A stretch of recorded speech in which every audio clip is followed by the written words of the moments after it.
नमस्कार भैया, हम हैं करमवीर और आप देख रहे हैं हमारा एक छोटा सा नया कार्यक्रम चकल्लस।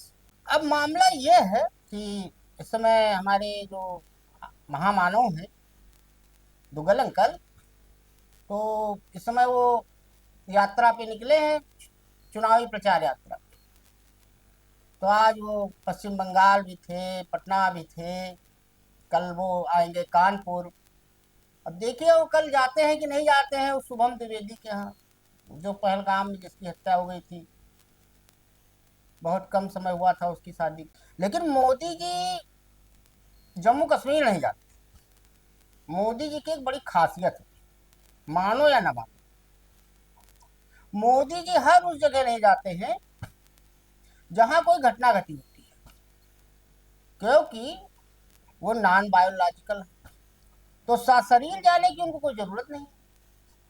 हो सकता है क्योंकि हम और आप आम आदमी हैं, तो वो बिना शरीर के हो आए हो, पहलगाम भी हो आए हो, जम्मू कश्मीर भी हो आए हो, और मणिपुर भी। और हो ये भी सकता है कि वो जो चार पांच तीन जो भी आतंकवादी थे जिन्होंने ये कायरतापूर्ण काम किया था पहलगाम में, हो सकता है मोदी जी नॉन बायोलॉजिकल रूप से गए हों, उनके सामने प्रकट हुए हों। हो सकता है उनको श्राप दे दिए हों, हो सकता है उनको बैकुंठवासी बना दिया हो, और या ये भी हो सकता है कि मोदी जी अपनी दिव्य शक्ति से उन्हें ला के किसी जेल ओल में डाल दिए हो। ये हो सकता है। अब मेरे दिमाग में बात आ रही थी, जो 28 लोग मरे, तो हमारे देश में साबरमती जेल एक है गुजरात में, तो वहां एक बहुत दुर्दांत माफिया बन रहे लॉरेंस बिश्नोई, जिसका नाम वक्त वक्त पर हर बड़े कांड के बाद आता है, या वो खुद ले लेता है कि इसके पीछे मेरा हाथ था। जैसे वो पाकिस्तान में है, तो वहाँ क्या होता है कि वहाँ लश्कर तोयबा जैसे मोहम्मद ये लोग ले लेते हैं।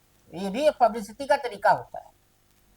तो मैं 2-3 दिन से मेरे दिमाग में खुजली हो रही थी कि भाई, पहलगाम में इतना बड़ा हमला हो गया और सब हिंदू मारे गए, खाली एक मुसलमान मारा गया था, वो जो घोड़े वाला था।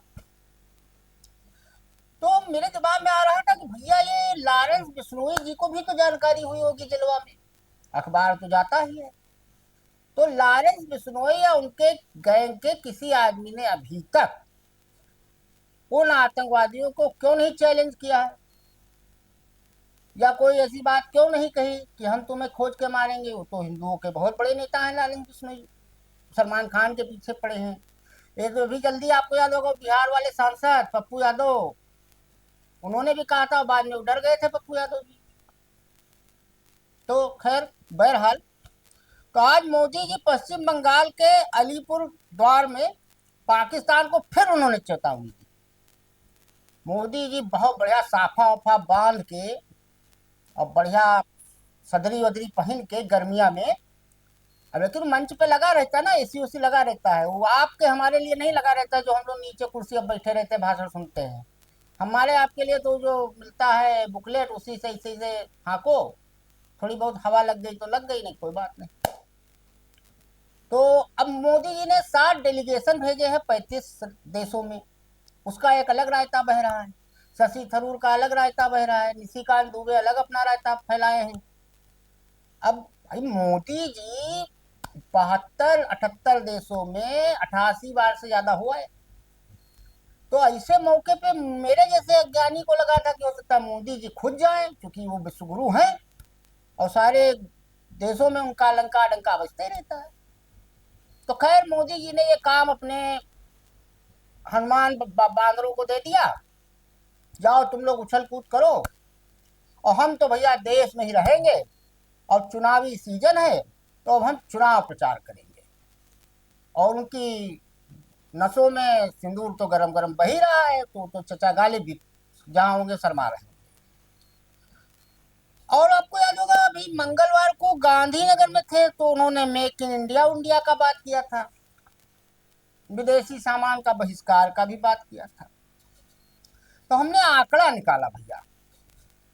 तो आंकड़ा ये निकला कि हम चाइना से 575 करोड़ का पेन मंगाते हैं, जिससे लिखते हैं हम लोग। 152 करोड़ की पेंसिल और लाइटर, अरे जिससे सिगरेट भी जलाया जाता है, जिससे गैस भी जलाया जाता है, वो 355 करोड़ का मंगाते हैं। बटन जो ये लगता है हम लोग के शर्टवा में, वो मंगाते हैं 352 करोड़ का। और कंघी, मोदी जी दिन बोले थे टूथपिक और कंघी, मोदी जी है जानकार, इंटायर पॉलिटिक्स ऐसे नहीं किए हैं वो।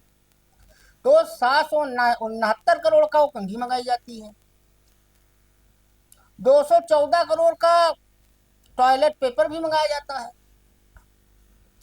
तो कुल मिला के हमको समझ में आया कि जब हम इतना सब कुछ वहां मंगाते हैं तो ये चीजें हमारे यहाँ कहीं नहीं बन रही है भैया। तो हमें याद आया कि मल्लिकार्जुन खड़गे साहब ने कहा था अभी जल्दी कि नोटबंदी और जीएसटी, ये दो ऐसे राहु और केतु हमारी जिंदगी में आए अचानक से कि इन्होंने 2.5 करोड़ एमएसएमई सेक्टर, मतलब जो छोटे उद्योग थे, लघु उद्योग थे, जैसे हमारे आपके घर के आसपास राइस मिल होती है और कपड़ा रंगने का काम होता है और काम इस तरह के होते हैं, तो वो सब सत्यानाश हो गए। उनको राहु और केतु की लग गई नजर, तो 2.5 करोड़ एमएसएमई बंद हो गए। और कांग्रेस और यूपीए के दौरान, हम नहीं कह रहे हैं भैया, ये मल्लिकार्जुन खड़गे ने कहा था कोट अनकोट कि 1.30 लाख करोड़ एमएसएमई की वृद्धि हुई थी।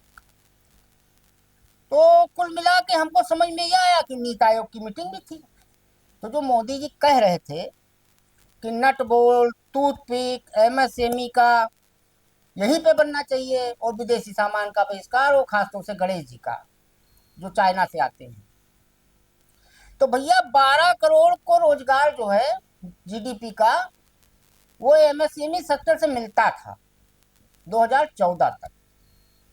फिर एक दिन रात में मोदी जी को अचानक दिव्य दृष्टि हुई और 8 बजे जब वो आने कहते प्रभु हमारी तो रूह कांप जाती, तो उन्होंने धड़ाक से नोटबंदी कर दी।